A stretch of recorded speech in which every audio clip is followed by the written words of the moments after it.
Welcome to our AJAG PD Pod, the place for discussion, debate, and learning about all things accounting.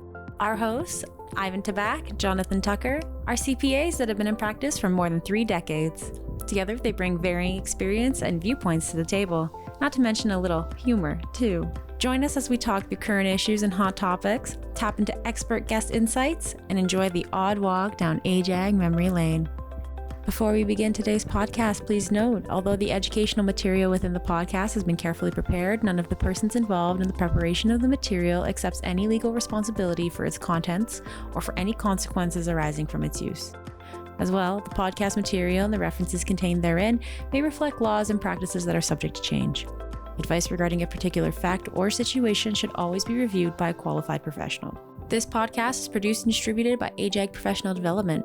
For more information about AJAG or any of its offerings, please visit ajag.ca.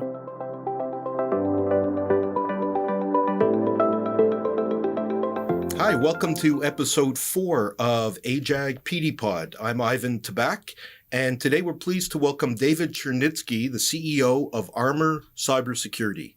David, welcome, and please tell us a little bit about yourself and your business and your history and background in cybersecurity. Sure. Good morning. Thanks for having me. How many hours I have, but I'll try to make it short. So David Chernitsky, CEO of Armor Cybersecurity. We are a Canadian-based company. It's very simple business model. We help business owners to sleep better. This is what we do. How are we doing it? We do cybersecurity. No drugs. No drugs.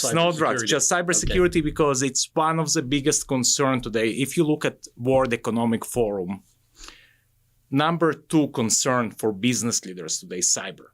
And if you can think about older paradigms, someone come and rob you, there is only a certain amount of thugs in your area that can come and rob you. Like, you need to have capability, skill, and courage to do that. Cyber, any kid with keyboard can rob you from anywhere around the world. But it's not only kids today; it's an organized crime that going after businesses. So, what we help small and medium businesses, we help them to protect themselves. And what it really means, it's anything that you might need around cyber, we're doing for those guys.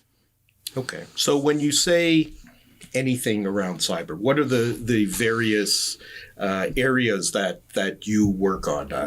Email, websites, firewalls, like what? How does that all? Yeah, it's actually, let's unwrap that. It's very, very interesting question, and it's also very not well understood domain, cyber, because it's very new, right? And one of the biggest misconceptions people have today, that cyber, it is IT domain. It is not. And you know, because you guys representing a lot of accounting organizations, the way how I would position, would you come to your bookkeeper for tax advice, or you would go to your accountant, right? Right. This is two professionals in the same, very similar industries, but very different. Right. I think you're right. There is a big misconception, because when I think of cybersecurity, my first thought is outside coming in. And I don't really think about the controls and the risks from inside going out. And I guess that's a huge part of the problem. It's exactly right. And the reality today in small and medium businesses, again, 99.8% of businesses in Canada are small and medium. How Stats Canada define it? 1 to 100, it defined small business, about 97.9%. 1.9% are medium, 100 to 500 people. If you look at these organizations, they most of the time don't have cybersecurity experts working for them. And as a result, they just relying on IT folks to protect them from ever-evolving cyber threats. And the reality today is very sad. I'm sure you heard statistic that cybercrime is on the rise. Like, unfortunately, what we see today, just 1 out of 7 cyber crimes is actually reported. The damages caused to businesses globally today around 7.5 trillion. It's almost doubled from last year. Wow. It was 4 trillion in December 2022. Today it's 7.5 as of December 2023. This year we are going to hit 11.5 trillion. This is an estimation. And at the end of the day, what we do in our business, we educate small and medium business owners. You need to work with experts. You need to understand that there is 4,000 technologies built for cyber. Your IT guys most probably don't understand any of it. There's 3.5 million people missing in cyber defense industry. Your IT people don't have this set of skills. Right. Digital transformation happened after pandemic. Everyone, like I'm sure you see it in your business as well. Everything moves to the cloud. Very different paradigms. How do you protect your business? How do you structure your business defenses? Ivan, if someone of our viewers now want to steal your wallet, it's physically impossible because it's only you and me here in a room. But if someone wants to steal your digital wallet from Moscow right now, it's very possible.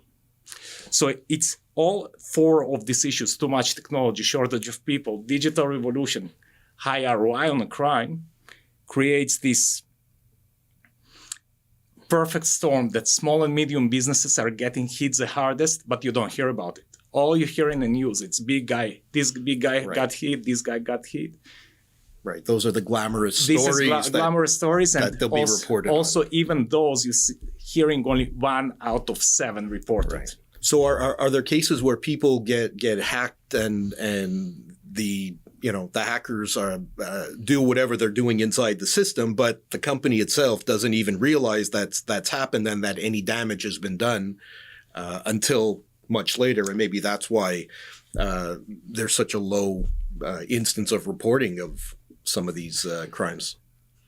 It's a super important question. Let's unpack it. There is few layers. Like we need, it's like an onion. We need to peel it off. So, see, in small and medium businesses, especially because of a lack of access to technologies that maybe larger enterprises have, many times people can get hacked and they even don't know.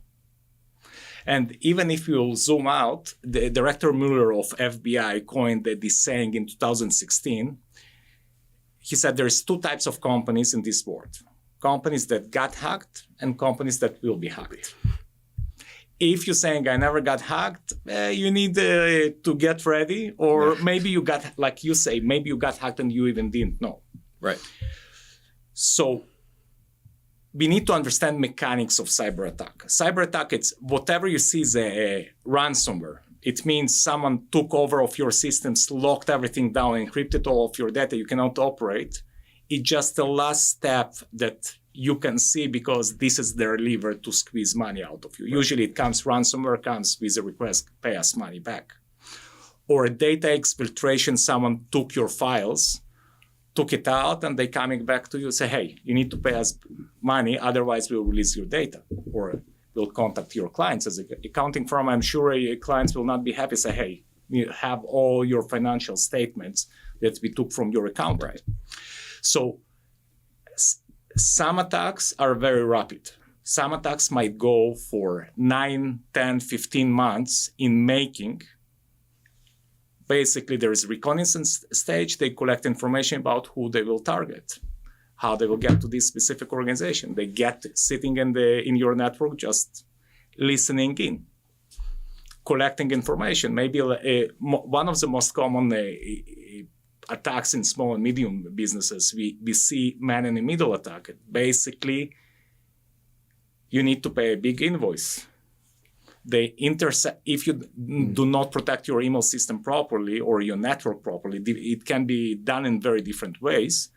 They intercept the message, say, hey, you need to pay this invoice, but by the way, we just changed banking account. Can you pay this money to that bank account? Right. $150,000 gone. I've seen it more than once in my practice, and it is painful for small and medium businesses. By the way, there is very interesting statistics in the US. About 60% of small and medium businesses going out of business 6 months after significant cyber attack.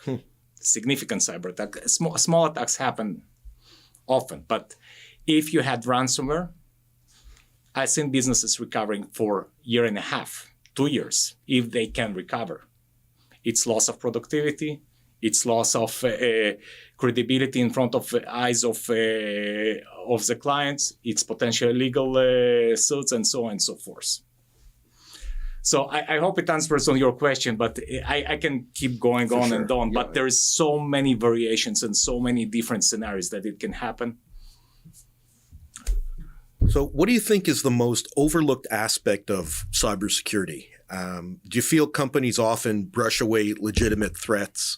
Are they just taking it too lightly, thinking they're too small for somebody to be interested in hacking them, or their system is good enough to ward off anybody trying to hack them?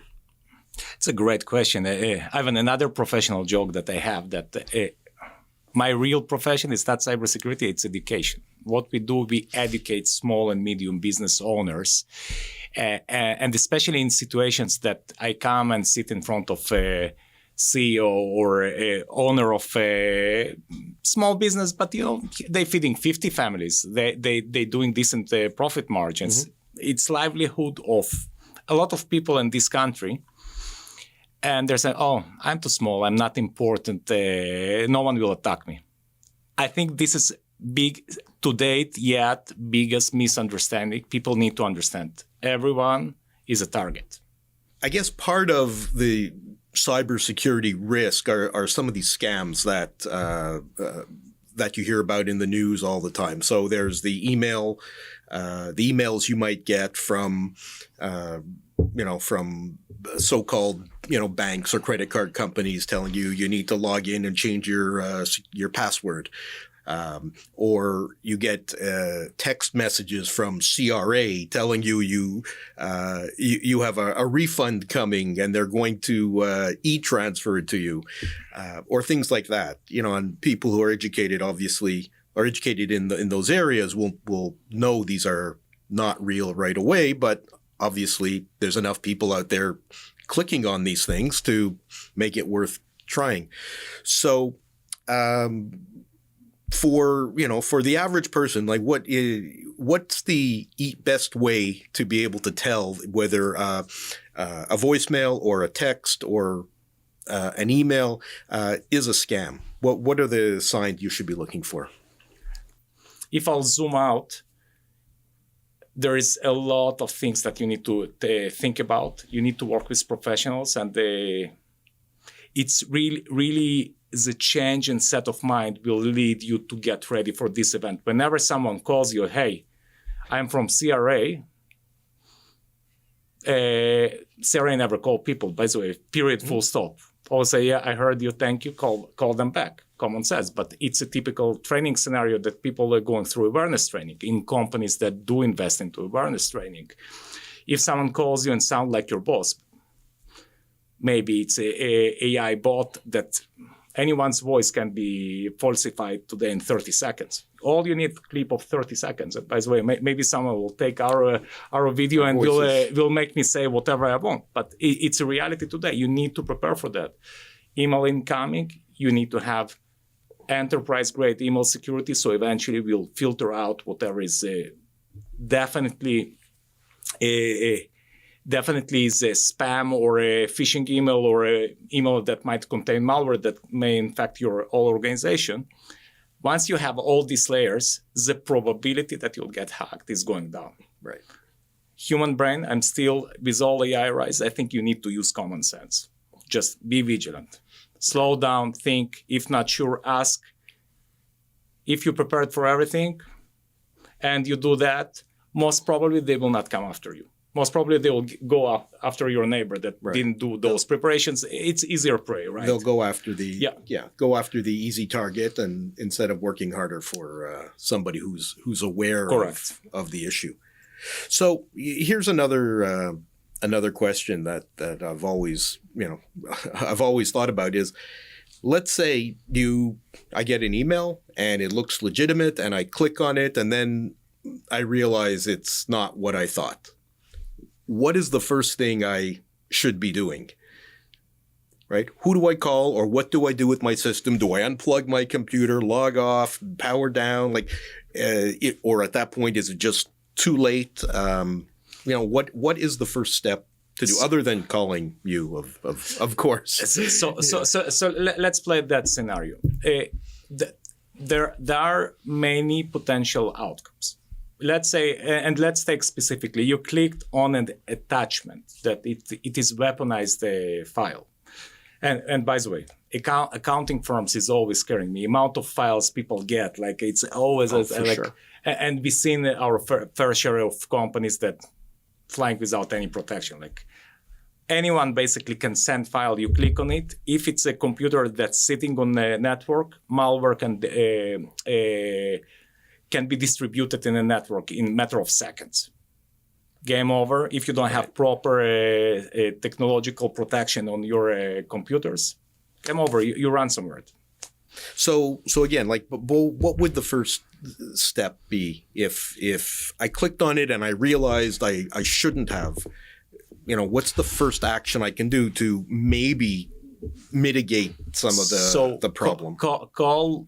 Find a professional that, Ivan, obviously you call me, we know each other, but whoever is watching this video need to have incident response plan ready, where as part of incident response, besides practicing such scenarios, you usually have incident response team.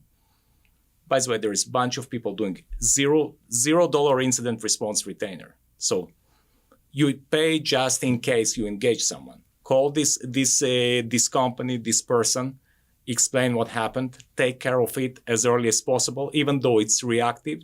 This is the best you can do right now. Right. Don't ignore. Ignoring will cost you dearly. Right. So once you've clicked on something and you've activated it, turning off your computer, shutting off your phone, unplugging, the network, it's already too late. Let's say you did it. Yeah. It will help you until you'll get incident responder. If you will ignore the event and you'll eventually need to continue working, you will reconnect it back. Right. And of course, incident responders, once they will show up, they have very powerful tools on how to understand what happened, what potential damage was caused, and how to remediate this situation. So all of that can be done, but again, prepare for that in advance so eventually you can focus on operating in an uninterrupted way. So just make sure you've identified somebody you can call, have their number ready, and Correct. do it right away. Correct. And I guess, of course, you have to educate all your staff to make sure, to let you know if they think something looks off. Because, you get, in a larger organization, you have, new people, junior people, co-op students, they're not maybe familiar enough with the type of messages that might be coming or they might be seeing, and they could accidentally click on something. Absolutely. Ivan, it goes again back to this multi-layered approach. Yeah. Identify the risk. From this risk, define activities that you're doing in your organization. One of them, cyber awareness education. Because by far, the weakest link in any organization today, it's employees, especially if they're untrained. And I can sit here and talk about dozens and dozens of examples with organizations that called us because someone did something in their business. This is how they became client. You need to prepare for it. So again, employees is the weakest link. You need to train your employees. You need to create layers of processes, controls, technological sensors. Think about this one of Mission Impossible movies that you have a big jewel in the middle with a lot of lasers. Mm-hmm. You need to create this network of sensors on process level, on technological level, that everything will be working together, that if someone trying to get to your crown jewel, something will go off as early as possible so you can proactively start handling situation and avoid these situations that you're already down, you cannot work. Right. Okay. So what I mean, you've given some general examples, but what would, from your experience, what would you say is the cleverest scam that you've come across, or most interesting story where somebody's got into a system and in a unique way. So again, I want to go back to AI because this is a real game changer. I can talk about dozens of regular types of cybercrime that we live with, regular in terms, we live with them for a while. But I want to talk about one of the clients that it's a big marketing firm, international. One of the guys in North America here, one of the leaders of the organization, got a call. Listen, like, I'm calling on behalf of your boss. You need to, we know you have this amount of money. They actually been very accurate about the amount of money that he had in a bank account. You need to move this money to a different branch in Europe. And by the way, we'll get on Teams call. Right now is your boss, so like just he will confirm. And they're getting on Teams call. There's this guy that he never seen before, and he sees his boss. And he having issues to connect to a audio. And like as the guy said, like, yeah, here's your boss. I am not going to the names, but move the money now. It's a very time-sensitive matter. And like, and the individual says, like, listen, it's my boss. Like, and he's typing him, hey, like, he called him, but he's not listening. Having issue with audio. It's okay. Move the money. More than $1 million, right? And something triggered his, like, it's human being that looked at like something wrong. So what he did, he had the brains, and he actually called his boss. And his boss saying, like, which Teams meeting you talking about? Like, I don't know what I think it just the beginning. It was 8-9 months ago, but we see a rise of AI, ability to falsify, to make fake voice of any individual. There are technologies coming that you can make video of person saying whatever you want. You need to prepare for that. And to prepare for that, there are very specific techniques of how you can prepare your organization, train your people, how to deal with situations like those. Like, I think it will become bigger and bigger. And again, this is the example that we personally dealt with, but there was a big case in US, and apparently it's a high tide of grandkids or kids calling parents, say, hey, I got kidnapped, send money right now. People panicking. Like, imagine if like, I can understand why. So yeah, I mean, I'll tell you that it happened to a member of my family that they got a call like that and thought it was real. Luckily, we caught it before any money got paid or anything. But yeah, you'd see how. So you need to prepare people. They say it can happen. A simple way, you need to have, like, the simplest way. There are different techniques, but just have a common code name that only knows.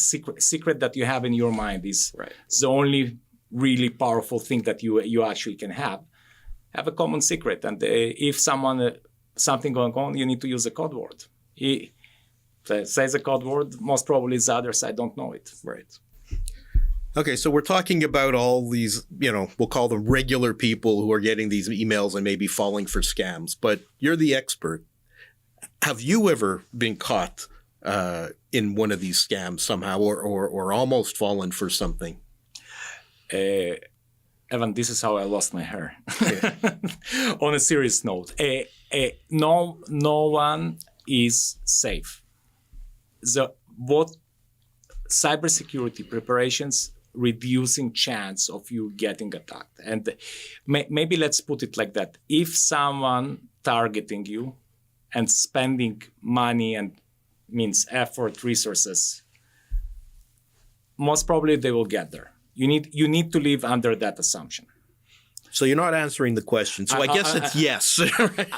My answer is almost. Almost. Okay. I had a near miss that I did something and I caught it right away, and I've been with my team for a day and a half jumping through the hoops to ensure no damage done. But no one is safe today. Like, you need to operate under this assumption. Okay, so we've talked about having to be prepared and having processes in place and appropriate safeguards put into place. But can you give us some specific examples of pick one client that you can think of that you can draw on, and let's just give people listening here a little more of a detailed view of what specifically goes into getting your business protected, educated, and protected against cyber attacks. Sure. No, it's a very good question because, see, what we suggest usually start with cyber posture assessment. And what is cyber posture assessment? Eventually it's a due diligence that you come and scrutinize from 360 degrees your organization. How well are you prepared for next cyber attack? And many people like this process because it's not you need firewall. If you don't have if you're a modern organization, you're totally remote, you don't need firewall. It's like almost irrelevant solution today. So once you're doing cyber posture assessment, we look at client's business. We look what are the business risks associated with the specific business activities. We look how organization is structured, what business processes they have, what technology they use. And then you basically build a picture of what based on one of the leading standards. We love to use a NIST standard, for example, NIST cybersecurity framework that has 1,600 controls that covering how do you identify your risk, how do you protect your organization, how do you monitor it, how do you respond, how do you recover. We created our proprietary subset that we are saying small and medium business, for example, don't need all 1,600 controls, but we look around 140 to 150 controls that apply to your organization. And if you have something that gives you different protection, say, okay, this control is great. If you have something that's not giving you a proper protection, be it process, be it control, be it technology that is subpar, and say, okay, here is a gap, we recommend to do that. We also provide priority, like saying, here is a very high priority because it will get you killed if you not replace that. And here is the estimated market value of what you need to, what it will cost you to replace it.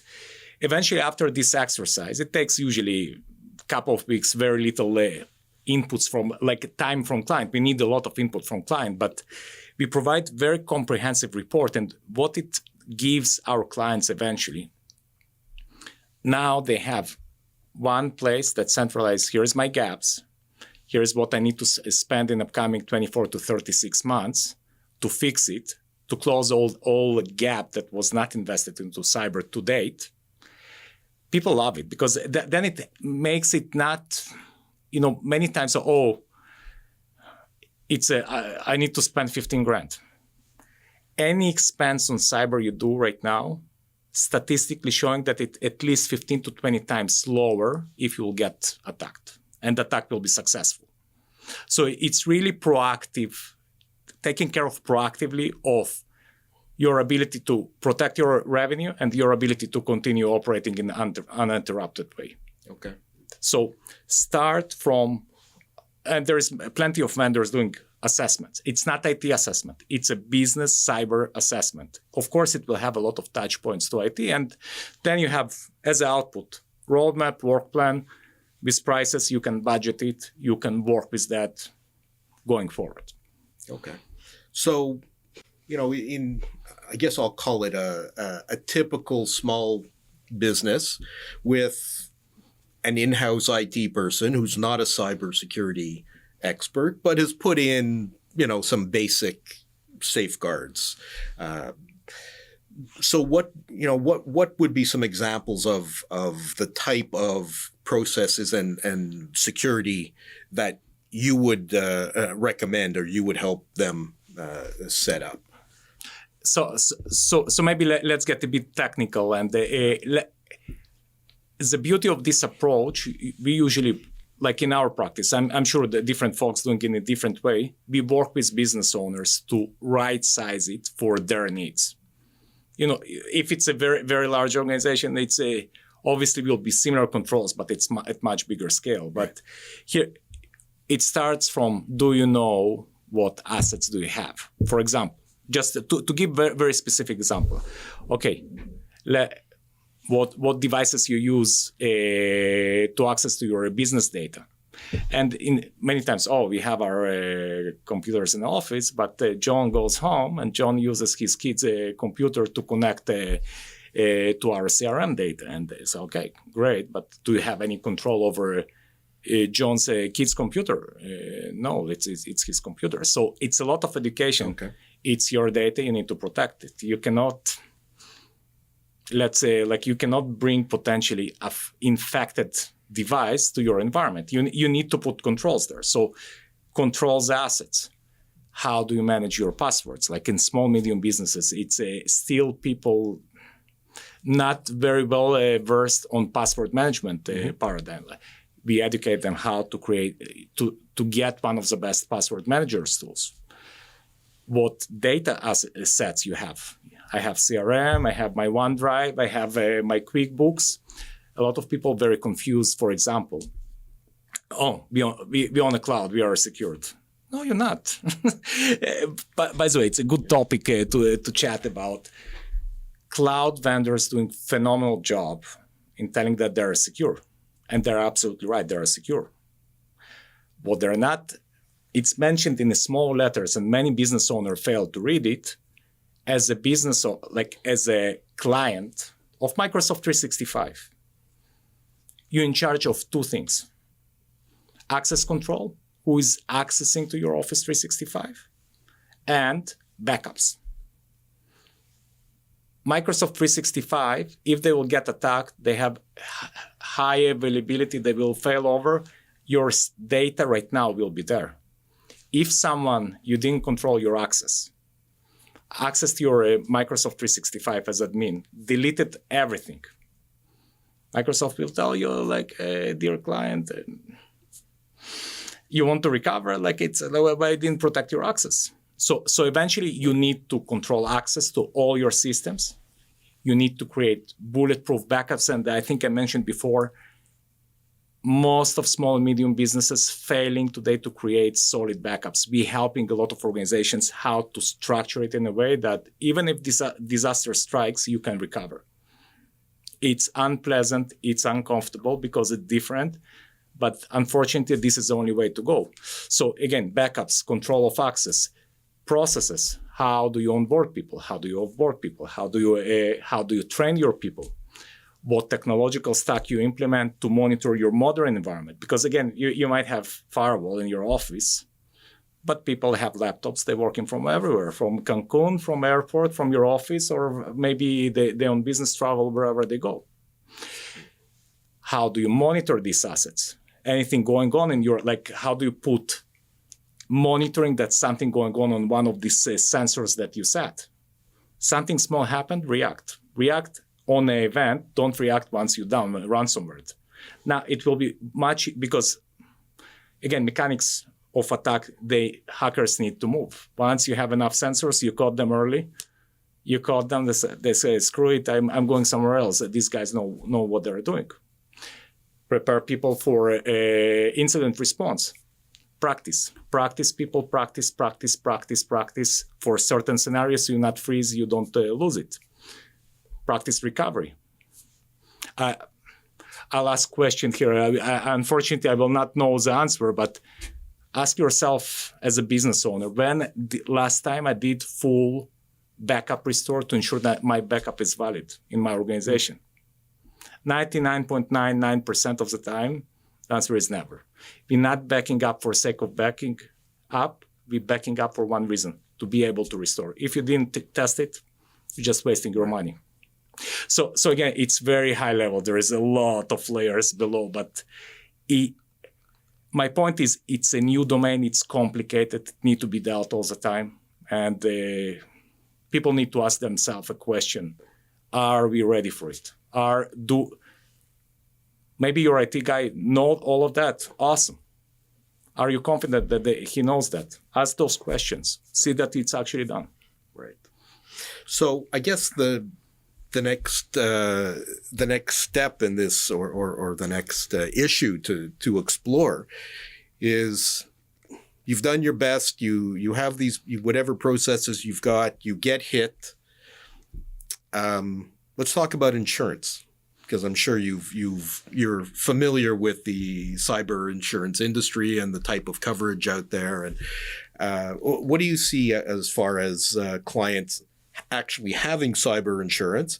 And for the ones who do, who've tried to make a claim, are they successful? I've heard from a number of people saying, you need to have the insurance, but don't expect them to pay out anything, because they'll find some way around something that you've done wrong to violate the policy, and they won't pay. So what can you tell us about that? Ivan, I think we spoke, you need to ask some easy questions, but this is a great question. So let me start from the end. Any organization today, be 100% of the time recommend to have insurance, cyber insurance. What is the purpose of cyber insurance? Cyber insurance help you in the situations that you need funds to recover from cyber attack. It's a reactive measure. It needs to be done in conjunction with proactive protection. Once pandemic started, a lot of people lost their jobs. A lot of people moved to the dark side of cyber. And the attacks, as a matter of fact, since pandemic started, ransomware attacks every year hitting the new highs. Every year. Cyber insurance, it's also new category because cyber is new. Cyber insurance, it's a new category. 5 years ago, we spoke to a lot of insurance companies, they've been kind of very generic, very high level. As a result of that, once cyber attacks started to rise during pandemic, they almost went out of business because payouts been insane, everyone getting hit. So the reaction of cyber insurance, they came and said, hey, payouts cut more or less by half. Premiums went double or triple in certain cases. And even more than that, some people not qualifying today for cyber insurance. To qualify for cyber insurance and to ensure that you actually have higher chance of getting paid, you need to prepare yourself. And preparing yourself, it's also one of the layers of what we've been talking about. There is very specific questions that cyber insurance asking. You need to know how to answer on that. In our practice, we have helped at least 30, 40 organizations to get best coverage with the lowest premium, because you need to know how to answer on questions, because they ask it with certain purpose. And we've seen many times, do you have this and that control? Owner is saying listen, I'm not in this business. He's asking his IT person do not understand. No, we don't have it. Wrong answer. No, we don't have it now. It means, but we started the process of building it up, and you need to invest to build it up. Otherwise, you will not get paid. So it's a great question. You do need to have cyber insurance. You need to prepare for this event. And again, it's one of the layers that will protect you eventually, protect your business. Again, protect your revenue and ability to operate in an uninterrupted way. Now, cyber insurance, you mentioned that, one of the things, if you qualify and if they pay you, it'll help cover the costs of getting you back up. But what about, for example, ransomware? Is that something that you can insure against? Is it a separate rider, a separate policy? Is it part of the general coverage that you would have? So, see, at the end of the day, there's 5 or maybe 10 underwriters globally who is underwriting the insurance. There is a lot of brokers, but eventually it funnels down to Lloyd's of London, Swiss, and other insurers that actually underwriting. In case of ransomware, there is a certain amount they can pay you back from what you lost in your revenue, recovery cost, litigation fee, and some other, if someone is suing you as a result of ransomware or a data leakage. But can it recover for productivity loss for 18 months like we mentioned before? Right. No. You need to have it as a last resort in case you got to that situation. And you had mentioned one of the services your firm offers is to help you either choose the right company or help you answer the questionnaire. And get you we set even up offer to it do it. free of charge for new clients, and the existing as well. We would love to help anyone that needs advice on what insurance to get, what coverage to answer us on questionnaires. We're happy to help. That's great. Okay, so last question for you. Now, our audience is predominantly at this point accountants. We're into tax season, as you mentioned. Accountants. With so many clients, there are files coming in. Hundreds a day sometimes, with clients sending you their tax information with attachments, unsecured, etc. So, what are the top 3 tips you would give accountants, and that we can pass along to our clients in terms of protecting their sensitive information, especially this time of year? So let's be very practical, because I like to be practical. First of all, protect your enterprise email. We still see emails that not protected properly, and there's a multitude of great tools available that you can ensure that amount of spam, phishing emails, malware that's sent via files. Even the guy for a long time, you're doing his taxes for his company.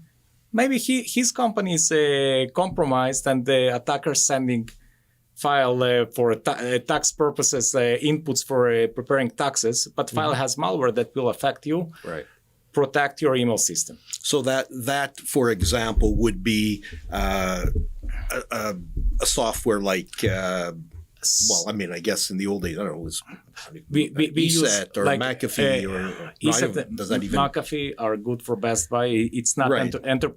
It's a great question, Ivan.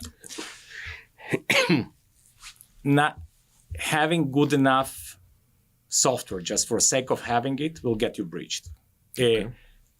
Work with your IT providers. Find a cybersecurity company that can help you to choose the best enterprise-grade software that actually ready. They're investing a lot today how to prepare for this era of AI. We use, for example, Checkpoint, a solution that all the largest banks around the globe using. Companies as small as 2, 10, 15 people getting the same service as CIBC or TD. I don't know if CIBC, TD, but again, you get the idea, right? At the end of the day, pick the best solution, use that to protect you, because your business is as important as a big one. And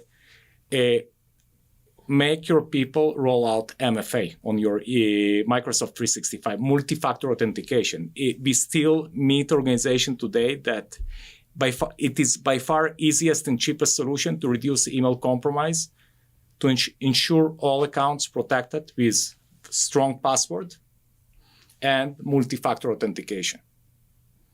Okay, and just given what does that multi-factor? Multi-factor authentication, it can be 2 common forms. You have free application. By the way, it's a free feature built in every Microsoft 365 or Google Workspace solution. This is almost 100% of the market. We still see some older solutions. Let's ignore them for a second. They're going to die. Every account needs to have a password that at least 12 characters, gibberish, complication. It's don't reuse ever password between different accounts. We will talk about passwords in a second.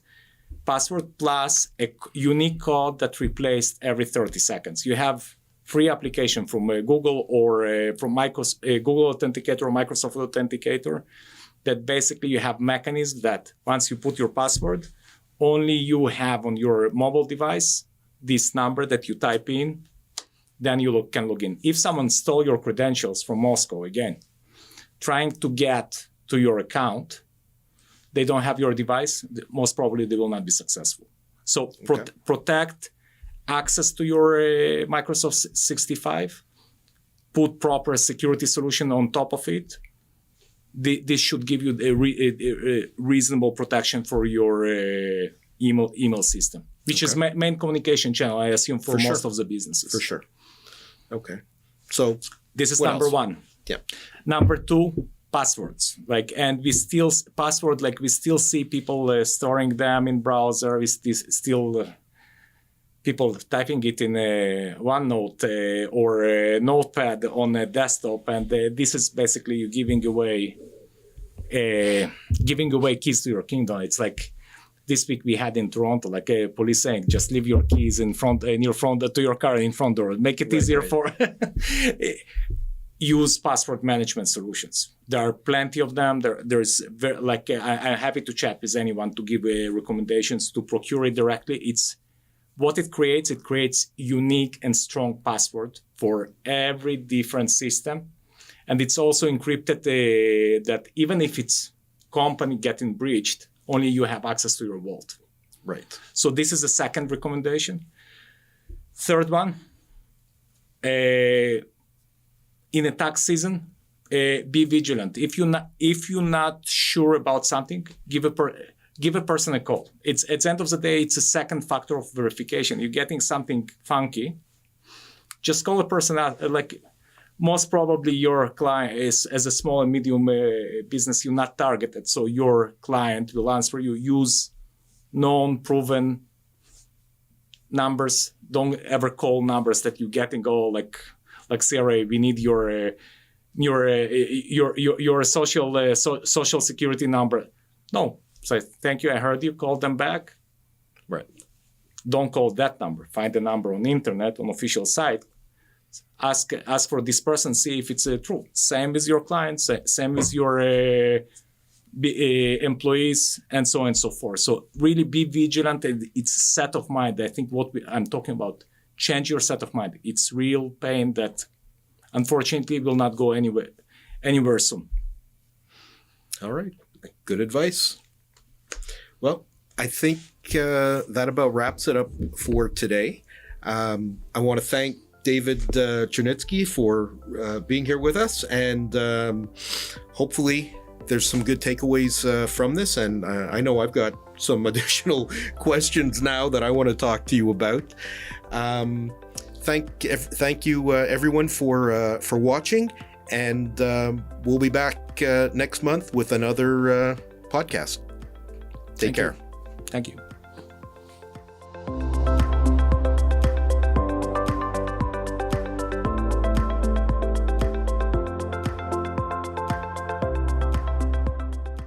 Have you ever been caught in one of these scams somehow, or almost fallen for something? No one is safe today. You need to operate under this assumption. Right. Well, what did you do? We'll cut this out. No, it was like. So what did I like? Porn? It was porn. No. Listen. It was like, what did I do? And it was a lot. Yeah. All right. Let's keep it like that. Yeah. Okay.